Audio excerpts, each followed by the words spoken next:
breaking news. Matthew McConaughey and Kylie MacLachlan have fused together to become Matthew McLachlan, challenging John Krasinski for this year's People's Sexiest Man. Oh, I imagine my gosh. like at the substance and Elisa Sue of those two men being like, no, I'm the sexiest. I think those two would get along, honestly, very well. A McConaughey and a McLachlan? Yeah. Yeah, I don't see why not. They both seem, They both seem like they're in their own worlds that I think that they could blend. I don't know too much about Matthew McConaughey, but I do know that he wrote a memoir that every single middle-aged woman on the planet took out from the library. Yeah, because it just sounds sexy, right? I guess. I mean, the cover is him looking really pensive. So, of course. I mean, that was a selling point enough, I'm sure. Yeah. But we're not here to talk about the sexiest man of the year, although it might have been. Sexiest man of 1984? Might have been the sexiest man of 1984. I'm going to say it has got to be the Guild's Navigator.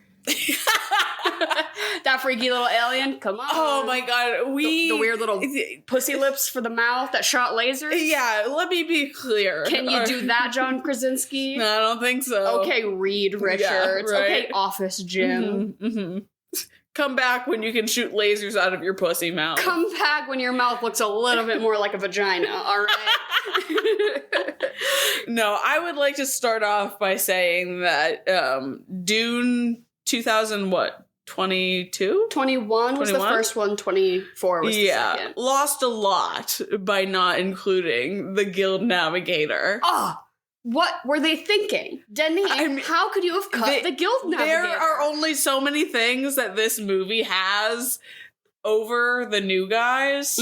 But, I mean, undeniable. She started off real strong. Undeniably starting off strong, and then we get a good montage in the middle where she just sort of floats around space and we get a nice montage of just pussy zapping planets. It's that is something that Denis Dune is missing. Yeah, she lacked. But yeah. Hi. Welcome to the Swamp. It's our podcast. It's an acronym. Stands for some whack-ass movie podcasting. Whack, surely. Certainly. Ass, also surely. This month we're doing movies that are bad in just some capacity. And to preface this, I guess, we are two mid-20-year-old. Why was I just nervous to say our age for a second? Yeah, it really is coming out. Why am I trying to come out as a 25-year-old right now? That's embarrassing. Oh my god.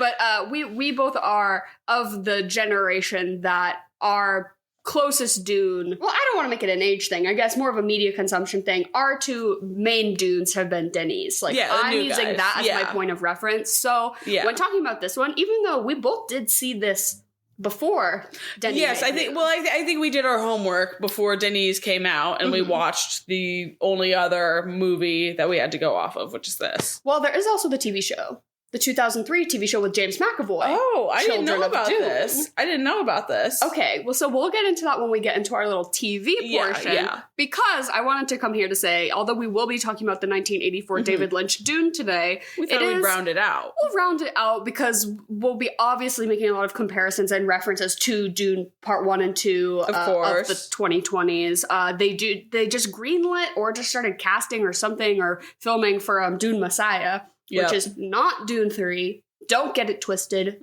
Don't call it Dune 3. It's Dune Messiah. She's her own self. Correct. And the HBO TV series Dune Prophecy, which just came out. And we both watched the first episode. So we're going to talk about all of that a little bit, just because, tie her together a little bit. Dune vibes. Put a bow on it. In order to fit it into our theme, yes, this movie is bad. Yeah. Unfortunately. We were originally this week going to do Constantine. We were going to double Keanu it, but I watched it. I didn't think it was bad enough. I thought it was... Or it's mid-bad, whereas at least this is good, bad, interesting, weird, bad. Yeah. There's a story behind it. Yeah. The only thing about that was really, what's the word? Worth noting. Yeah, worth noting. It was how hot everyone was and how much non-binary tea Tilda was serving. Oh my god. Non-binary Gabriel tea. Oh my god. Truly, you don't... Non-binary angel You don't have to watch Constantine. You can just Google what Tilda Swinton looks like in Constantine, and that can be the end of it. Exactly. Exactly. Because, I mean, it was just one of those things I was like, I'm just going to come on here and tell you to whack it to that movie. Because that's really all that's worth noting. Whereas I don't think I could whack it if I tried to this 1984 Dune. Too many postulating boils. Yeah. Jump scare fetus. Yeah. Oh my God. Yeah. Too many interesting practical sets that I'm too busy paying attention to. Yeah, in awe over. Right. The paintings. You called out the like flat matte paintings, very Star Wars.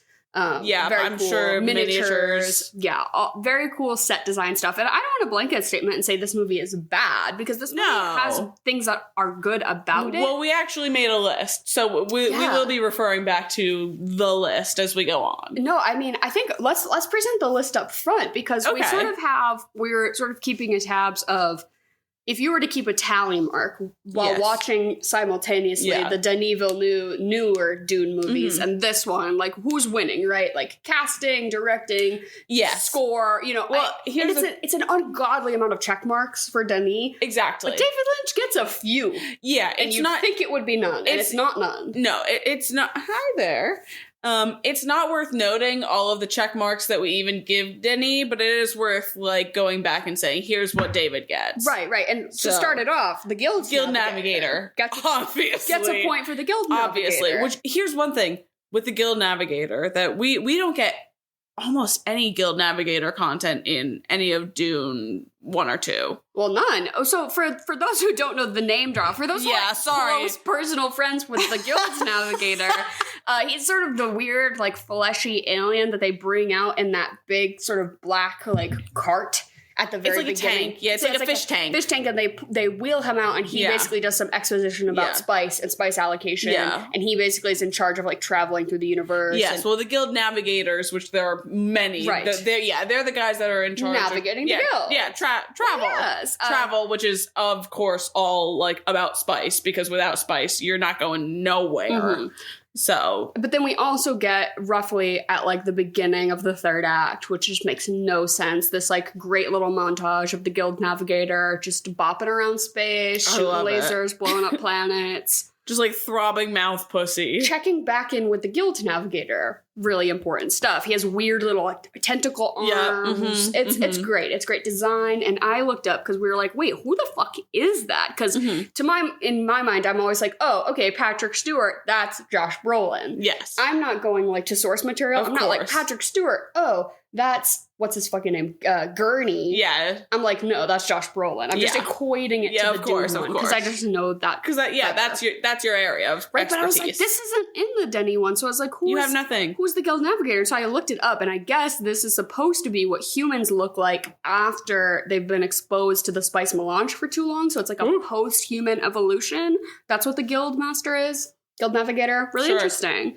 Wish he had that. I mean, yeah. Well, that's one thing. Like, we don't get it at all in Denis, but this tying into the new Dune Prophecy series is kind of going to give us a little more background, because that series is like 10,000 years before Paul Atreides and all that. So, which at the beginning of this movie, they say that the year is like 10,000 something. So if that is correct with the book, which I have not read, then the Dune Prophecy show is like what, the year 0, the year 100. I'm sure they probably do like you know how we like BC'd, AD'd everything like that. I'm sure it's like AC like after computers or some shit, you know. After the computer ATM wars. after thinking machines. Yeah, exactly. Which again, I feel like we don't get a lot of that in Denis' Dune. We don't get a whole lot of the computer wars because it's so far in the past and so like off the radar. So an interesting thing that you bring up, if we want to get into the TV show a little bit. Yeah, we're going to jump around here. That's fine. Yeah, but so Dune Prophecy is a new show on HBO. Yes. And it's basically a prequel series about the Bene Gesserit. Yes. Who are like the pussy witches, which from the new Dune, if you don't know, that would be like, Rebecca Ferguson, Lady Jessica, Paul's mom. And Florence Pugh. Put your hand in the box, that whole thing. You put her hand in my box. But so the show is basically like an origin story, but it's not like an origin story because the first episode still did like an info dump at the beginning to be like, okay, this is were founded. Let's go forward a few years, right? It's like they're still in the beginnings, but they like have a fully running school. They're pretty established. They've got they're like 50 years in maybe or something like that. Well, their like first leader had led them and passed, so I think it's like 100 years or something. On like the second leader or whatever, some shit like that. I don't know. It's a first episode. We're really getting a lot of info. But I circle back to the TV show to bring it up because you mentioned the whole like machine wars and that feeling sort of sudden and not really like something that gets brought up a lot. And I guess a main criticism of the show that I've seen so far from what little discussion I have seen. I just watched it last night. But what little I have seen is a lot of people criticizing the lack of the word jihad, like using that specific language, because I guess in the books, because these are based off of books, and this show specifically is based off of some of the later books that were written by the son. Yes. So Frank Herbert wrote the Dune series, but then Frank Herbert had two sons who decided to keep the legacy going. The Frank Herbert wrote, I believe it was 6, right? Sure. 6 books originally, and the sons wrote something like 30 spin-offs. Yeah, there's like, the Children of Dune, all these other Dune, the Schools of Dune. Yeah, there's one that's like Dune Sisterhood, which this is based off of. Right, like which is all the Bene Gesserit really stuff. Loosely though, and I think that came out in like 2003 or something, honestly. Something like that. There's also like 2 more accompanying books which are like I don't know the names for them. I'm not like really into it that much, but like the people computers, there's a word for it. It's like the priest from Lady Bird, you know him? Yeah. You remember his character in Dune? Well, yes. Yes, like him. His people basically because what's his name? William McKinley? I can't remember. I just remember I was bummed that he wasn't in the second one. I know, exactly. But so like his people essentially after the computer wars happened and all that, people, because we're 10,000 years in the future, essentially evolved to be like their own like thinking computers and everything like that. Oh, so he's basically a calculator. But so there's also 2 accompanying books for the people calculator, computer people. The flying purple calculator people eaters. And then also the traveling guild people as well. Okay. So it's kind of like 3 books that really explain who these like main and like nobody fucking asked for this. No one asked for this at all. No, this is HBO just trying to get their money.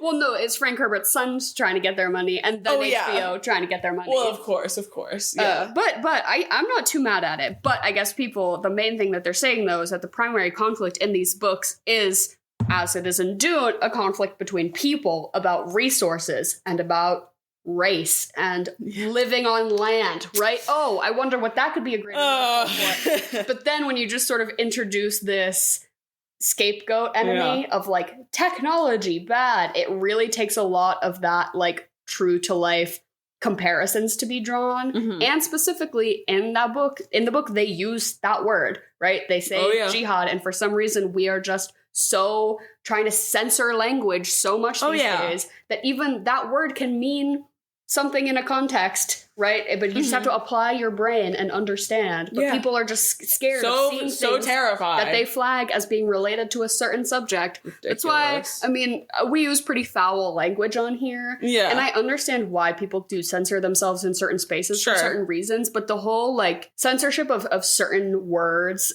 specifically, like, on TikTok and stuff, to not get content flagged. It's just like, it's incredibly concerning because insane. Like language loses its power when we the unalive. The whole unalive. That's basically what I'm talking insane. about. Yeah, the fact that we can't say the word kill, that's not okay. Yeah, or death. Died. Right, yeah, unaliving. Yeah. It's all quite odd, and the fact that we're now doing all these dramatic workarounds to avoid specific words is incredibly concerning. So absolutely, a lot of people were like, "Oh, interesting that word that probably appears 100+ times in the book is just we're just gonna take that out and call it something else."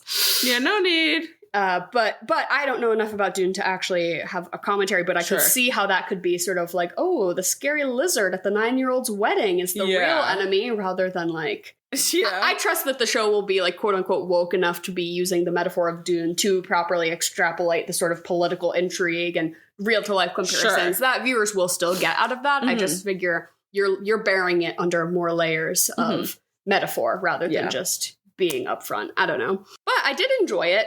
It clearly is it's a TV version. It doesn't quite feel the same as the movie is, and it's a different writer, different production team, different directors. Denny has no involvement as far as I'm aware of, other than the fact that they're clearly drawing from his movies as source inspiration. It's very similarly stylized. They use the same typeface in the captions, not to shout out, but we use the same font here at the Swamp in our branding package as Denny uses in his captions. Well, yes, indeed. So I'm feeling really good about my design choices on that.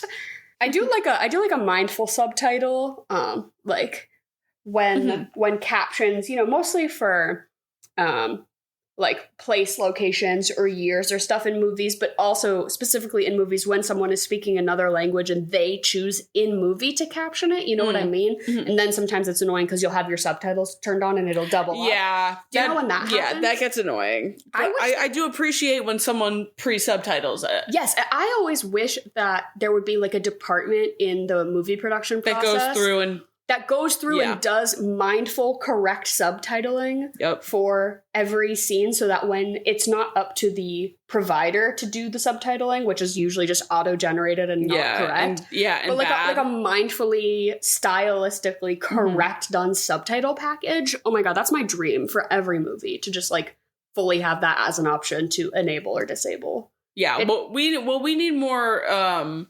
accessibility in general in movie theaters, in movies in general, in any spaces. But, I mean, theaters, entertainment venues all over. But I totally agree with you on that. PDF forms, even inaccessible. I know about that from my job. Yep. No. Things are just not made easy for people. Absolutely no. And it fucking sucks. But I'm like, come on. We put so much. We have $1 billion. You couldn't pay one person to like do some mindful subtitling. Right? Jesus. Yeah.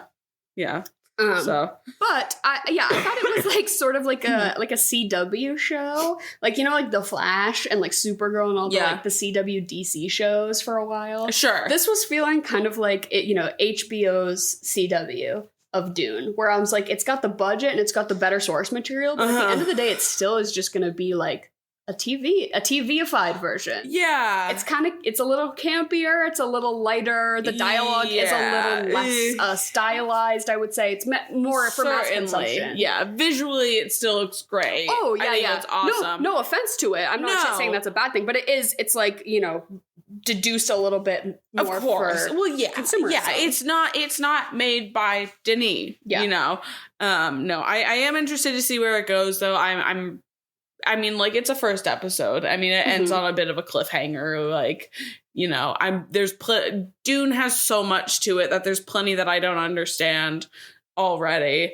I will say, though, I am really happy to see Jessie Barden booked and busy because I loved her back in the day. The Lobster? End of the fucking world? The Lobster, End of the fucking world. I absolutely adored her in that show back in 2017. Long ass time ago. Fucking loved it. That was pretty iconic. So I'm glad to see her on my screen again. Love this diva and the old to young casting that they did. Yeah, really, solid, really great. Solid. And from the like upcoming on this season little clip that they had at the very end of the episode that sort of showed, it seems like we are going to get a fair amount of back and forth time jumping between the older and the younger to see how like these two timelines sort of are parallels. Which I'm excited to see. I'm glad she wasn't just like a lore dump young actress choice that she'll like actually be a major part of the show. I'm really excited to see because I like her a lot too. And dehydrated Stanley Tucci. Of course. I don't even know that man's name. But. No idea, but whatever, doesn't matter. No, but I'm also really excited to see because our main protagonist in that show is a Harkonnen, and she is regular degular. Yeah. That's just a lady. That lady runs the front desk at your elementary school. Exactly.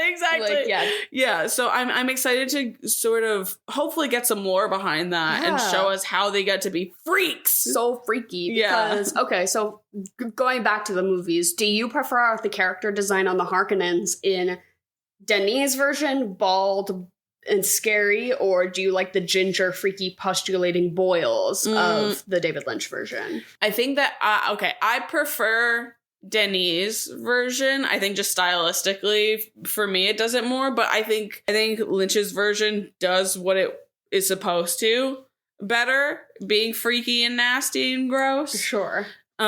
Sting, also, got to account for Sting. Oh, wait, we added points for Sting. Yep, Sting was another one that, we had to give points for Sting on this. I don't know. I like the Harkonnens in Denis. I wanted to see more of them. I thought their stylization was really interesting, and I thought it was really fun, honestly. I totally agree. I think that's what made Dune 2 such a prolific, amazing film, was those specific scenes on Getty Prime with the shift to the black and white, the inverted colors. Absolutely. Like, so cool. And because, I mean, if you think about it, and we can talk about it in this movie, there's not a whole hell of a lot that happens in Dune 2. Honestly, it's a lot of Paul acclimating and sort of the whispers about him being Muad'Dib and everything like that, and riding the worm and everything like that. But like on the opposite, not a lot happens. He starts a religion, changes a group of people into believers, rides the worm, starts a terrorist organization, drinks the juice. But you know what I mean, to the city. Right? Yes. Yeah. Well, because the first one, that's where the action is. Speaking in terms of part 1 and 2, which in the book it is also. It's divided in half. So this movie tries to do the entirety of Dune in a 2 hour and 15-minute film, whereas Denis split it into 2 parts. Yeah, which, I mean... But he didn't split it. The book exists in 2 sections. It's called Book 1 and Book 2 within. So it was a logical place to it makes sense. David Lynch trying to do the whole thing at once. It's way too much. It's a lot because it makes the sort of lore dropping of the first half, which is very busy, almost feel like we don't have enough time to sit with anything to find reason to care. To really understand it and like have it drop to us and then bring it back and like show us, you know what I mean? Like for context, I believe that they gave people like info cheat sheets at the theater when this first came out to explain like a infographic, a flow chart to be like, if you're confused about this, here's which is a movie shouldn't have to have that. Well, which I brought this up while we were watching this because we don't get to watch movies together all the time, but we watched this one. Is that I want to know if you think that this movie could exist in a successful way pre-internet, because this flopped in its time. Oh yeah, because I mean. It seems like it was made for a wide audience. It certainly was trying to be a blockbuster. This is post Star Wars, you know. We're definitely trying to get on the sci-fi wave and keep the money rolling in. There's not a wide audience that has read Dune. Dune, I think, is a kind of, I don't know if I would call it inaccessible. Well, but you have to be that kind of person. You have to be a sci-fi fantasy reader. It is not for everybody. And so I don't know if it was something that could exist like while people didn't have like internet knowledge and easy access to it, and like a QuickBooks, or not QuickBooks, a QuickBooks, but like a quick internet source. Searching. Yeah, they didn't have Google AI. Googling. Yeah, they literally, didn't have Google AI to tell them where the Guild Navigator was. Exactly. No, I'm just kidding. I actually skimmed through. I opened the Wikipedia, which is I will at least be doing that. Corroborate your sources. Don't trust the AI. But I totally agree that this is one of those things that is almost like destined to be a cult film. Yeah, or like destined to get better with time. The more people have resources. And even I found that I had seen this movie before I had watched the Denis Dunes. We just keep calling them. They were the Denis Dunes. It's the Denis Villeneuve is the director. But the 2 newer Dunes, I just kept finding myself comparing it to them, but having a better understanding of the characters and enjoying it my second time around because I had more of the knowledge of the actual story and reason to care. So I was like, oh, like that movie informing my watch definitely made it better. So I'm like, the more I think people have access to resources, like you said, to sort of get it more, or like even seeing this in theaters versus like watching it in your home, you can pause and rewind. What was that again? What was that person's name? Subtitles, like we were saying, right? Understand all these fake fucking made up words that they're saying all the time. Oh my God. Like, let's figure that out, right? So I almost feel like movies like this are more popular now because we have all these sort of other resources to make sense of it. Whereas back then I could understand, because Star Wars is inspired by Dune, the books. But George Lucas made his own thing and wasn't like, oh, we're specifically using this word because on this page of this book it says this thing, where it's like, we're just going to start from scratch. Whereas I think this being rooted in something prolifically known to be a beast. Yeah, it already drops you into something that is so foreign and so crazy and gives you nothing to really understand it, you know? I'll say, though, that I thought that David Lynch's Dune does feel a bit more alien and out of this world than Denis. Denis is a little more grounded in real life and humanity and you know, things that people who talk the way we are used to and people who look. This movie is a little bit absurd. It's like, yes, this is 10,000 years in the future where people dress different, look different. Everything is alien and absurd and futuristic and nothing quite feels correct. Yeah, well, it also, I think, makes you feel that way because this one kind of talks to you like you're an idiot. Well, yeah, because it has to. We have to do 300 pages of book lore drop before we can really get into this. So let's just, they literally do an infographic at one point where they pull up the planets and they name them and they tell you who lives there. Yeah. Right? Which I'm like, honestly, shouts out. I appreciate the visual guide, but also like maybe you could just show me and not tell me so much. Which that's the thing about this movie, and one of the things that makes it bad is because, like, as much as it's talking to me like I'm an idiot, it's still, the pacing is tough enough that it still loses me. Like, blink and you miss something, especially once we get to the sort of part 2 of it. I mean, Paul becomes Jesus within 5 minutes. He drinks that blue Gatorade and it immediate genocide. Right. Yeah. Yeah. So I don't know, but I will say one thing that I will give this one a point for, if we're keeping our tally, is Kyle MacLachlan. Well, yes. Oh, Kyle MacLachlan. I love that song he sings in those dog commercials. What are you talking about? I'm talking about Sarah MacLachlan. Oh, shut the fuck up. Is it spelled the same way? Is it like McLaughlin? Kyle MacLachlan? Probably. Sarah MacLachlan? Probably. I wonder if they're related. Probably not. Hard to say. Where's he from? Is he Canadian? I would have to guess. He has that aura. He gives me like pleasant Canadian energy. Yeah, certainly. Or I bet he's like a LA native, like a California through and through. Where is Kyle MacLachlan from? Washington. Oh, okay. I love that. That actually, so the first thing I ever saw him in really was he plays the mayor on Portlandia. Oh my God, so good. Fucking funny. Good. And I don't that's just such a random thing, but everything after that, I'm like watching Twin Peaks and I'm like, it's the mayor. It's the mayor. And everyone's like, that's not the order of operations. I'm like, doesn't matter. It's the mayor to me. It's the mayor. Yeah, I love that. But yeah, I love him in this. I think he's a little cutie. And I understand why Timmy was cast for Paul, and I'm not mad about it. I think he does a great job, but I honestly think I prefer him as Paul. I like his naivety. Timmy doesn't feel like he has that. Right. And you did mention something when we covered the first Dune, I believe, that it just like Timothée Chalamet doesn't convincingly look like he could like take a hit or go into a battle.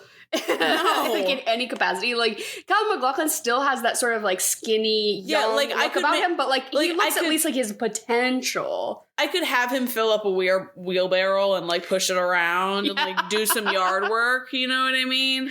Timothée Chalamet, I don't think could move stones. Not a chance. I couldn't even burn him for firewood, let alone ask him to chop some down. Exactly. Yeah, that whole fight like that opens up closes the first Dune. Does it close the first Dune or do we start with the fight? Of him. Oh, at the end, killing the Fremen. Killing the Fremen. Yes, the very end of number 1. That is the thing that is like the least believable for me. Really? Because even though like I think the fight choreography is really good. I think they make it convincing. it's just Timmy's. It is funny in number 2 at that epic fight scene at the end where they put him against Fade Rotha, Austin Butler, and I'm just like, truly 1v1. This is not happening. This is no Jake Paul, Mike Tyson. Like, it's not even going to be close. Yeah. Oof. Why am I saying that like I know anything about that? The only thing I know is that Mike Tyson lost because I saw the meme of him next to Kamala. Yeah. And I'm like, well, this can only mean one thing.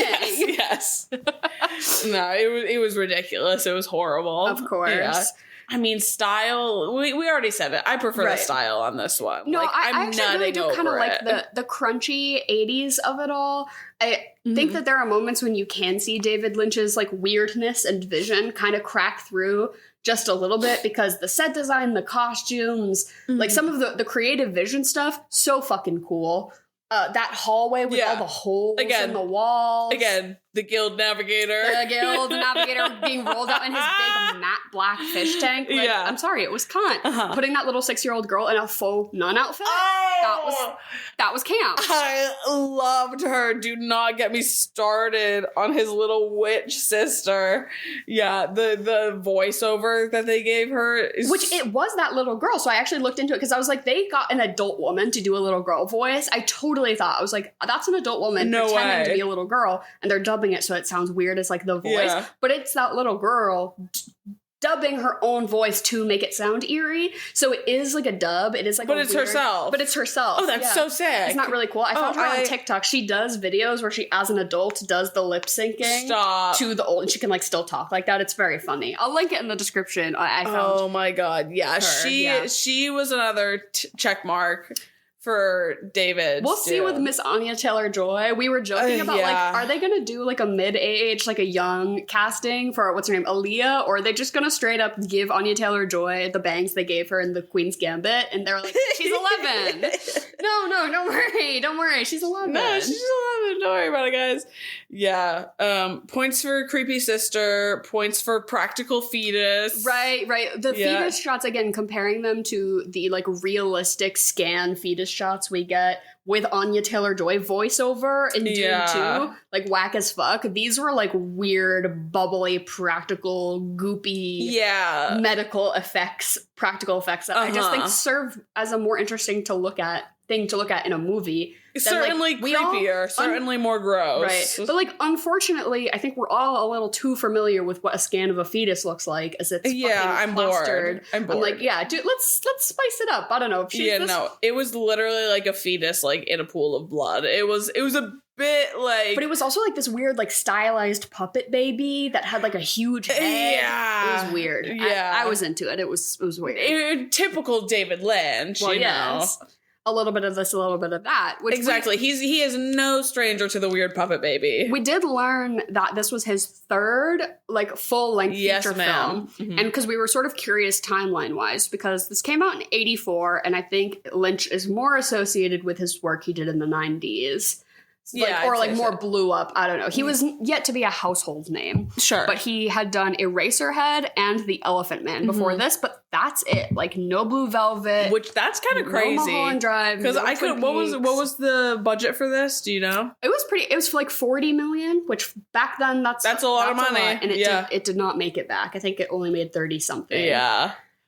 But big budget, and I do think one of the main reasons why this flopped, I don't have the full deets of the backstory, but I expect in some capacity that this is why the movie got such a big budget, because it was associated with this production studio. And the producer, his name was Dino De Laurentiis. Sure. And he really took a very hands-on producer role, as in like micromanaging every little thing. I wonder if it was for financial reasons, or if I wonder if it was just...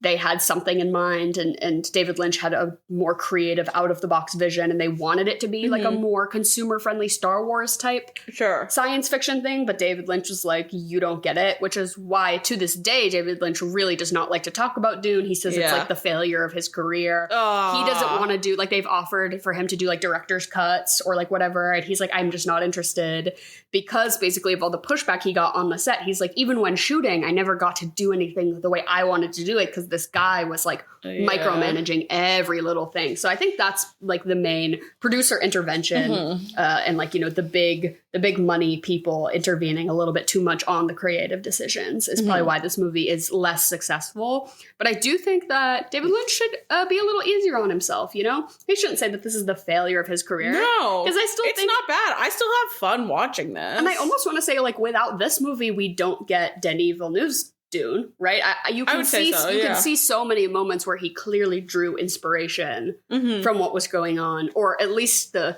building blocks of the hype to get people to find Dune to be palatable. Like, that is going to take a long time. So let's slowly pepper throughout, you know, a little TV series in the early 2000s that no one watched. Yeah, sure. Why not? James McAvoy, why not? Susan Sarandon is in it. Oh, really? Wild, yeah. Impressive. Children of Dune. Okay, fair enough.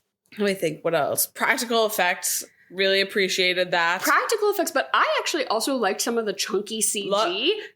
Shields? The shield, yes. Points for the shield CGI. Points for the shields. I like the way they look in the new Dune. It's like sort of this radio static that comes off of your body that flickers and blue. This was like literally they used the pen tool. Yep. They used the pen tool to outline a box around a person and then hit like opacity down to like blur it out a little bit. Yeah. It's just these huge weird blocky shields that sort of just cover the people.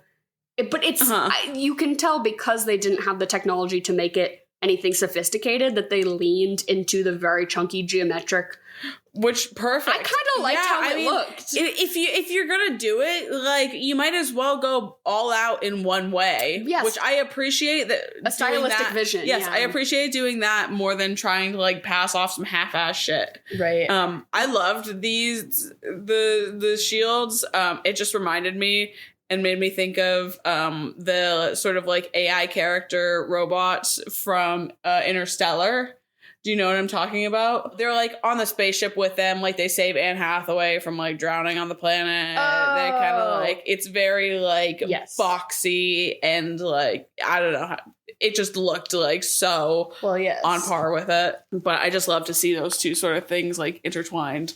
Maybe that's just in my brain though. No, I like, we were talking about that new fuck ass AI Coke commercial where they're like, we made a Coke commercial using generative AI. And I was like, literally, I would rather it be the chunky shields from David Lynch's 1984 Dune, unrendered ass fucking 80s CG, please. Anything else? Other than these fucking polar bears that are so dead behind the eyes. No spark. Any spark that's there was actually manually added by a designer in post. Exactly. That commercial is not fully generated by AI. There are plenty of animators who had to work on it. So that's also false advertising. I've been getting hated on the internet about the fucking AI Coke commercial. As somebody who, I don't care about advertising, but I should. You know, you did go to school for it. Yeah, it's like I can't help but sort of keep up on it in some capacity, especially considering I don't watch cable, so I don't ever see ads like that. So then when one is getting a lot of traction on the internet, I'm like, oh, I gotta see who the next flop is. Of course, who's flopping? Who's flopping? Yes. Speaking of AI, this movie is the thing that I would say if you had to train an AI. Like to put an 80s filter on something, you know, I feel like 6 months ago or something like that, there was a lot of TikToks blowing up of being like, oh, if you put Call Me By Your Name through an 80s filter, what would it look like? Like and 80s fantasy, like 80s exactly, 80s something like that. Movies, this movie is the perfect thing to train it. Oh, in my opinion. Yeah, to get it to look like interesting practical sets. Yeah, honestly, nowadays, if you could get the CG to look more like miniatures and paintings. Yeah, I would have more respect for that. Yeah, truly. Let's move back in the other direction. Please. Oh my god. The other thing that I will say that I think I preferred about this movie is that the worms had a roar. Yes, I loved. They were like, you know, kind of like getting up on their hind legs and like moving around, like wiggling around. I'm like, whoa there, girl. Yeah. Like she's whinnying. Literally, like she is making noise. I would say the comparable thing in the new Dune movies is the far superior score, which has the like the scream. You do it really well. I just think about Kurt Hummel. I just think about the video of Kurt Hummel, and then I just harness my Kurt energy. Right, Chris Colfer runs through me. Yeah, I mean, we had such a connection with Glee. I feel like this is the least that it should have been able to give us. And that's one of those things, though, like once you hear it and you see that meme, you just can't unhear it. So it's so funny. But I feel like that in the soundtrack is what Denis was giving us for the worm scream. It's more of a metaphorical worm scream, but I like that these worms were barking. Yeah. They were getting up. They had like a deep roar. A deep roar, which you would expect to come out of such a vessel. Yeah. And the worm design also didn't hate. They were putting it under a lot of shields of blurry CG so that you never really looked at it for too long. Yeah. But I thought the worms were a lot of fun. Yeah, the worms were a lot of fun. They were very much, to me, reminiscent of, I forget what it is, but it's in the last Star Wars movie. What is it? Return of the Jedi? It starts off in the desert in the sand pit. You know what I mean? The Sarlacc pit. The Sarlacc pit, yeah. It's got that trifold mouth and everything like that, and all the teeth inside of it. Which, I mean, there's only so many designs for worms at that point. Right. So you can't really blame them. But there's the very popular author Sarah J. Maas. She writes like horny fantasy books. They're like not even actually that horny, but they're like suggestive fantasy books, targeted at women. But one of the like main beasts this fairy has to defeat is a fucking... Oh, are these the ones that everyone reads nowadays? Yeah. These are newer. Court of Thorns and Roses. These are the Court of books. Oh, okay. Yeah. Got it. And it's called the Middengard Worm, and it's spelled Wyrm, like the worm. Love. And she defeats the worm, and everyone's like gassing it up. I'm like, have you bitches heard of Dune? I'm like, wait, I think you would actually love this thing called Dune. Let me tell you about Dune.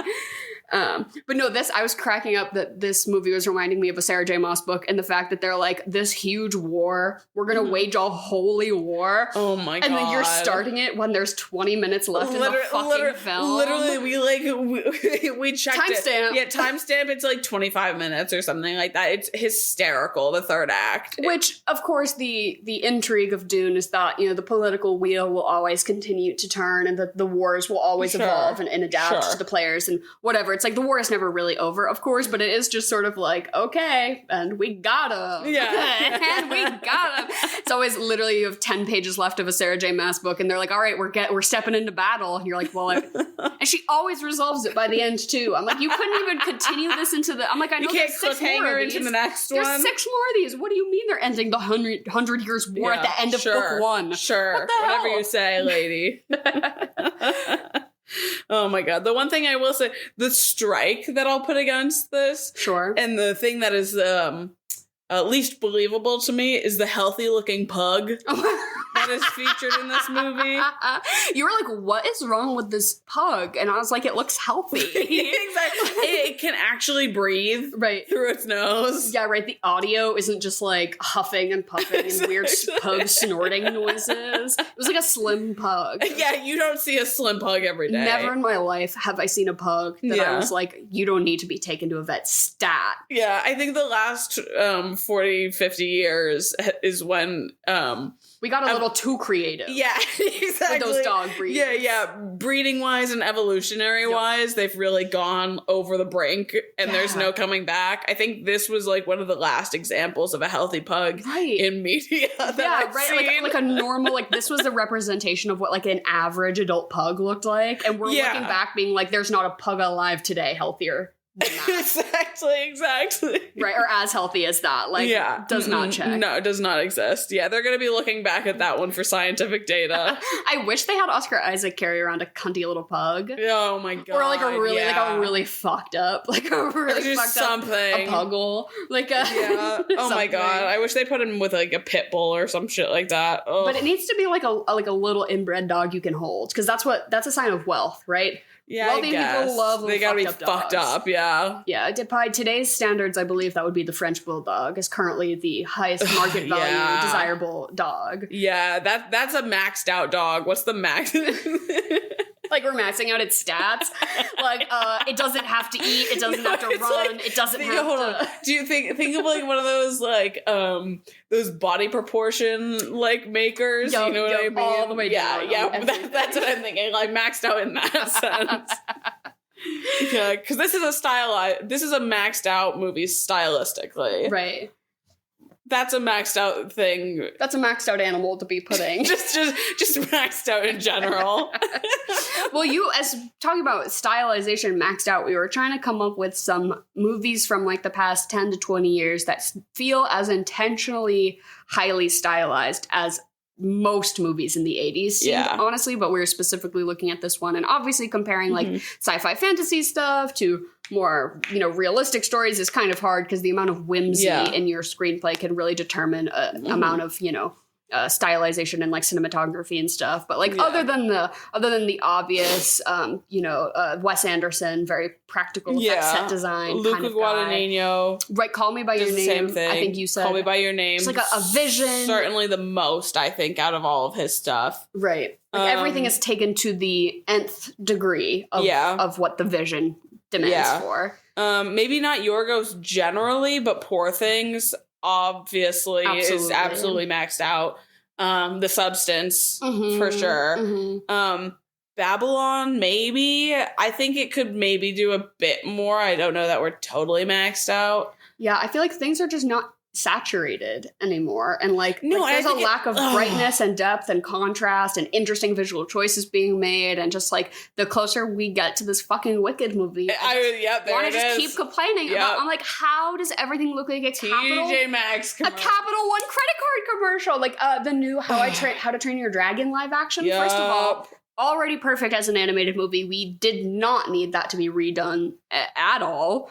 Even a little bit. But then also, like, why does it literally look like, fucking someone's about to step out and the Geico gecko is selling me insurance all of a sudden? It's literally like, so horrible, washed out, no shadows, looks like ass. And John Waters can't even get enough fucking money to make a movie with Aubrey Plaza in it.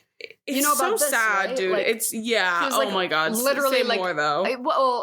John Waters had a pitch to make a movie. I think the script was written. Aubrey Plaza was going to star in it. It was this collaborative creative project that was brought to, I'm sure, a number of studios, and no one would fund it. I'm like, literally, can we start a Kickstarter or something? Yeah, to, like, honestly. Fund John Waters, do you know one of the greatest filmmakers of all time, wants to make a movie and not a person will drop a dime. I cannot believe it.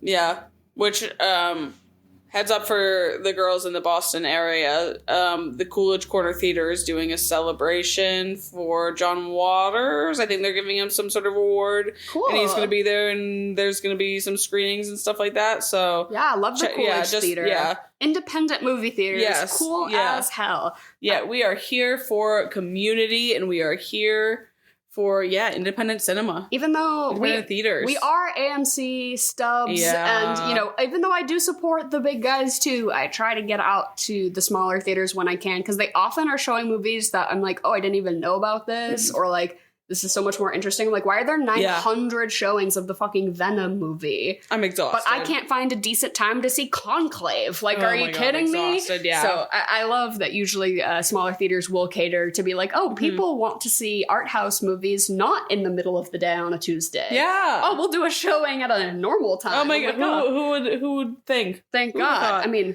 yeah. I love a matinee on a Tuesday as much as the next girl. Yes, of course. We can't always afford that, though, can we? I gotta fucking work. Yeah. You know who else has to work? Patrick Stewart's mullet. Oh my god, his clipping. That's the last point that I had for this movie. Patrick Stewart has just always looked like that, huh? Yeah, the whole time. Hot. Yeah. I'll say consistent. Yeah, so hot. Consistent, hot. Yeah. He's always like looked 50. Like he's always looked just like a bowl. Speaking of, should we get into our regularly scheduled? Fuck, Marry, Kill. I mean, I've got to kind of like look at the cast, honestly. I mean, because a handful of them all look the same, really. And honestly, like Paul's parents like don't have quite as well. Like Lady Jessica and Duke Leto like don't really show up quite as much in this one as they do. Like I would consider them to be way less big players than they are in Dune, the newer Dune. Mm-hmm. But we could maybe pick like a representative. We could do like Sting can represent the Harkonnens. Yeah, Sting. Like Kyle MacLachlan can represent the Atreides, and then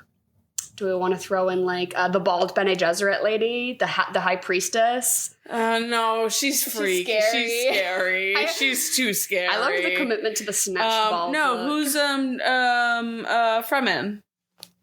Oh, Stilgar. Yeah, what did he look like? Chani also was pretty not of note. Really, this story has far too many characters for them to be like really packing them all in like that. God, yeah. I'm like, I really don't. Hold on. What the fuck does Everett McGill look like? I would say we could do Patrick Stewart, Sting, and Kyle MacLachlan. Okay, yeah. Those are the three most famous people in this movie, I would say. Here's the guy that plays... Oh, hot, though. Wait. That's Duke Leto, though, right? Or no, that's Stilgar. Stilgar. Okay, let's do Stilgar, Paul, and Sting. Sure. Okay. Oh, but we're kicking out Patrick Stewart? Yeah. Okay, that's fine. Because we're all gonna fuck him, right? No, I think I would maybe marry him. You'd marry him? Well, I have to think hold on. Let's do... Okay. Because I will have to kill Sting, right? Because I don't want to. Do you want to do Patrick Stewart, Kyle MacLachlan, and Stilgar? Sure. Okay. I'll fuck Stilgar. I'll kill Kyle MacLachlan. I'll marry Patrick Stewart. I guess that's the right thing. And then if we're thing. throwing Sting in the mix, I think I'm still going to swap out and kill Sting. Even though he was supposed to be naked when he steps out in his cunty little thong. Wish. Oh my god. He was supposed to be buck naked, but then at the last minute they were like, this might be too risque. Get him a little Harkonnen looking thong. Oh but I was like, damn. Full cock from Sting. If I could have gotten Sting cock. There's this funny like IMDb fact story that's pretty popular about this movie that Patrick Stewart did not know who Sting was. I love that. Why do I not? That doesn't shock me. And so he's like trying to make small talk with them, and he's like, "Oh, you're a musician. That's what do you do? Are you a solo act?" And he's like, "No, I'm in a band called the Police." And so from that conversation, Patrick Stewart thought that he was a cop who was in a police band. Shut up. Like he and his buddies from work like did a band. He's like, "Yeah, a band of police officers." Oh my god! Literally hilarious. Love him. Protect Patrick Stewart, right? At all costs. And what are you gonna eat and drink with this? So I feel like I went classic when we covered Dune in the past, so I don't want to repeat and say that you should have sand. I always say to eat the sand pudding. I went for the blue cocktail. I was like, we gotta think of something else. So I was like, what is like a worm? And then I was like, this movie has a lot of like nasty skin conditions, which kind of remind me of like the bubbly cheese on a pizza. Okay. And what reminds me of a worm is maybe a nice long tubular calzone. So I think you should make a worm calzone with like a lot of like bubbly cheese and pepperoni in there to like emulate the nasty skin of the Harkonnens, but make it worm shaped. And then I was also trying to think about I like this. What drink reminds me of a worm. But then I started thinking more about straws and less about drinks. And then I was thinking about the worm is kind of a straw in a sense that it's tubular, and the best kind of straw is a boba straw. So I think I would want to suck some boba up through the sandworm, because I love the spines would break it up a little bit. Maybe it could be nice. I love when we get a guide through your like mind map. My mind palette. So I'm like, you should have a tubular calzone and some boba. I'll tell you what, you better have multiple bathrooms at your party if this is what we're having. Well, yes. I went classic. Sure. You drank the blue goo. Mm-hmm. In this case, it's a blue lagoon is what I found. Okay. Which is just vodka, lime, blue curacao, and some Sprite. Call it a day. Love that. Nothing crazy. Me personally, I'd add a dash of pineapple juice. Also a good call. I think I would sub the Sprite for some pineapple juice. Pineapple juice, but I think you need like some sparkling water to cut through it. Yeah, because that's all sugar. That's true. Unless, I think sparkling water instead of Sprite, absolutely. And then I think honestly, this is a dip party. I think you have all of your guests bring a different dip, and you just go to town with some chips. Love that. No, you actually have to suck the dip up just with your mouth like the worms. Because the food has to be about the worms for some reason this time around. I'm like, how do we make this more worm-like? Oh, you could get like a 3-pronged little tong or something. That's true. Know. And then to follow this up, this is tough because I think it depends on where you are in your Dune journey, right? Because if you haven't seen the new show, I think you should go watch Dune Prophecy. Right? Check in with that. But if you haven't seen the 2003 Children of Dune, I have not. With James McAvoy, I haven't either. But I'm like, maybe that would be an interesting thing to dip my toes into after this. To be like, how much worse could a Dune adaptation be? Yeah. Let's see, because people say that that one is also awful. And this one at least has some You merits. could also watch the documentary, oh God, what is it, about... Oh, it's a Dune movie that never got made. Do you know what I'm talking about? No, interesting. Hold on. I mean, I believe that exists. What's it called? Jodorowsky's Dune. Yeah, that's what it was. When was it supposed to be a thing? Before this or after this? It explores the cult film director's unsuccessful attempt to adapt the novel in the mid-70s. Oh, so interesting. So interesting. I wonder if any picked up pieces of that project made its way into this, right? If there was any migration of like people working on it or something. Interesting. Well, I have to see it. But then ultimately what I really want to turn on after this is an episode of Twin Peaks. Because I'm watching Kyle MacLachlan and I'm like, Diane, it's 9:04. Like, that's what I want from him. Nothing wrong with that. So I'm like, just honestly, the Twin Peaks pilot after this could go hard. What about you? I think that right now, to me, Yorgos Lanthimos is probably pretty parallel with David Lynch. In terms of, I mean... Being a weird guy, weird movies. Like, I see those two just in the same category. And I think right now, going off of the style maxing, I think you watch Poor Things. Yeah. That's all I want to do. Is Poor Things still on fucking Disney Plus? Probably. That was cracking me up. That was cracking me up when they were doing ads for Disney Plus. And it's fucking insane. It's so stupid. I'm like, speaking of full cock... Yeah. Poor Things on Disney Plus. Poor Things on Disney Plus. I mean, they have the rights to Rocky Horror Picture Show. Like, it's just... I guess. But maddening. HBO seems to have rights to most Dune because you can watch this and Dune 1 and 2 and the TV show all on HBO. Mm-hmm. They're Dune maxing. If you're Dune maxing, get on HBO. Yeah. And then out of 10, I'm going to give this like a 4. I'm going to give it a 5. Mm-hmm. Yeah. Dead middle. It's like unfortunate because it's almost like the parts of it that are good are also disappointing because it's like there was potential there almost, right? Like it's like, I just wish it could have been good and look what they took from us, but it's not honestly like it's not weird enough to be David Lynch, right? Well, especially this being his third movie and looking at his first two.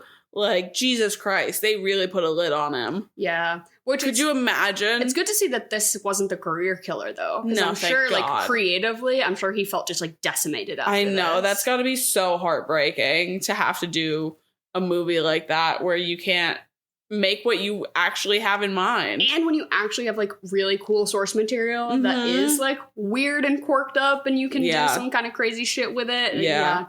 Bummer. But glad to see that I got to get more into later David Lynch's because I haven't seen a lot of his work, to be frank. Yeah, That's mostly me Twin neither. Peaks for me as far as my like impression of him. Yeah. But gotta get into that. But yeah, 1984 Dune shouts out if you watch Dune Prophecy, if you want to message us and let us know what you think. I'm curious. I think episodes are coming out Sunday nights, right? Yeah. So they got that good time slot. I love a Sunday night HBO show, very House of the Dragon. Of course, like filling my Twitter feed with a good political intrigue discussion. Yeah, we're kind of in our off season right now. We're working with like Dune Prophecy and like Penguin and all that shit. So it's not are hard hitters at the moment. But I'll take it. I'll take what I can get. Because we're entering like film season, right? We're entering. Yeah, Oscar. Yeah, we're headed into Oscars. I know we were talking earlier about potential Best Actor nominations because whatever production